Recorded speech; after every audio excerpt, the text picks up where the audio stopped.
ہم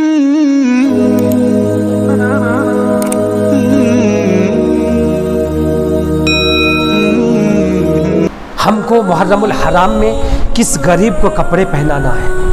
کس بھوکے کو کھانا کھلانا ہے،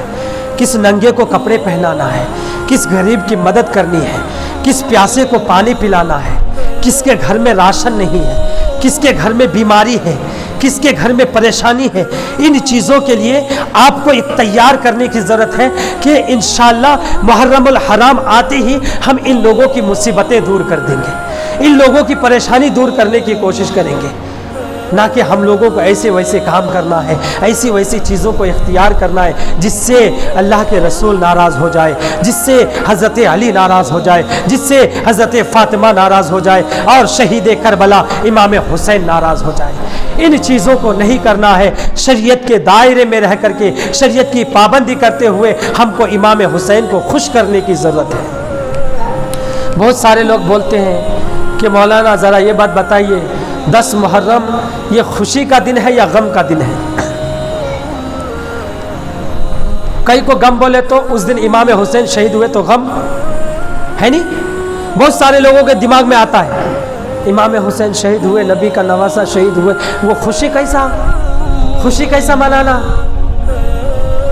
سوال کرتے ہیں کہ اس دن خوشی منانا یا غم منانا؟ تو عربی کے قاعدے کے مطابق کہ جب غم اور خوشی ایک جگہ پہ جمع ہو جائے،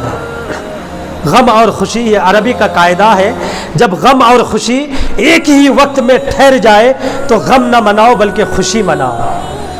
کیونکہ خوشی منانا ہمارا طریقہ ہے، غم منانا ہمارا طریقہ نہیں ہے، یہ عربی کا قاعدہ ہے۔ لیکن اس سوال کرنے والے یہ عربی نہیں سمجھتے ہیں، ان کو اسی انداز میں جواب دینا پڑتا ہے، تو اس انداز میں جواب دینے کے لیے صرف ایک بات کافی ہے کہ غم کیوں منائے، ہم غم کیوں منائے؟ اگر امام حسین شہید نہیں ہوتے تو غم منانا پڑتا، امام حسین شہید نہیں ہوتے تو غم منانا پڑتا، کیوں؟ اگر شہید نہیں ہوتے تو یزید کے ہاتھ میں بیعت کرنی پڑتی، تو شہید ہو کر کے اسلام کو بچایا ہے، اسلام کو بچایا ہے، اسلام کو ہم تک پہنچایا ہے، تو جو امام حسین اپنی شہادت دے کر کے ہم کو اسلام پہنچایا ہے تو اس دن میں خوش ہونا چاہیے، غم کی ضرورت نہیں ہے۔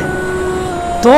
خوشی کے آثار اس لیے نظر آتے ہیں کہ اس دن امام حسین اپنے سر دے کر کے اپنی گردن دے کر کے اسلام کو بچایا ہے، تو جس دن اسلام بچائے خوشی کا دن ہونا چاہیے نہیں، اس دن خوشی کا اظہار کرنا چاہیے نہیں، تو اسی وجہ سے ہم خوشی کا اظہار کرتے ہیں۔ کچھ لوگ غمگین ہوتے ہیں، جیسے شیعہ ہے، رافضی ہے، خارجی ہے، یہ لوگ غمگین ہوتے ہیں، یہ لوگ سینہ پیٹ لیتے ہیں، کیا کرتے ہیں معلوم ہے؟ سینہ پیٹ لیتے ہیں، اس کو ماتم بولتے ہیں، علاوہ جلاتے ہیں، علاوہ بولے تو انگار میں چلنا۔ یہ کس کی پہچان ہے؟ میں جھگڑے میں نہیں جانا چاہتا، کسی سے بحث کرنا نہیں چاہتا، آپ اہل سنت کی جتنی بھی کتابیں ہیں، اہل سنت کی، غیر کی کتاب نہیں، اہل سنت کی جتنی بھی کتابیں ہیں اور اہل سنت کے جتنے بڑے بڑے عالم ہیں، اگر آپ کے پاس نمبر نہیں ہے تو میرے پاس نمبر ہے، اگر آپ کے پاس ہے تو ان سے بھی پوچھنے کی اجازت ہے آپ کو۔ اہل سنت کے جتنی معتبر کتابیں ہیں، جتنی بڑے بڑے عالم ہیں، مفتی ہیں، محقق ہیں، محدث ہیں، ان سے آپ پوچھیں گے، مطالعہ کریں گے تو علاوے میں چلنا کس کی علامت ہے معلوم ہے؟ شیعہ لوگوں کی علامت ہے، رافضی لوگوں کی علامت ہے، خوارج کی علامت ہے، یہ ہم سنیوں کی علامت نہیں ہے۔ علاوہ جلا کر کے اس کے اوپر چلنا یہ ہم سنی لوگوں کی علامت نہیں ہے۔ اب یہاں پر ایسا ماحول ہے تو بولیں گے کہ مولانا یہ باتیں کر رہے ہیں، میں صرف شریعت بتانا چاہتا ہوں، بس میں کسی کا دل توڑنا نہیں چاہتا، کسی کی بات میں جانا نہیں چاہتا، باقی آپ کے عمل آپ کے ساتھ ہے۔ اگر میں نہیں بتایا نا تو کل قیامت کے دن سب لوگ میرے پاس آ جائیں گے، آپ لوگ سب لوگ آ کر کے کیا کہیں گے معلوم ہے؟ مولانا رب کے سامنے کہیں گے، مولانا آپ کو تو معلوم تھا نا، آپ کیوں نہیں بتائے تھے؟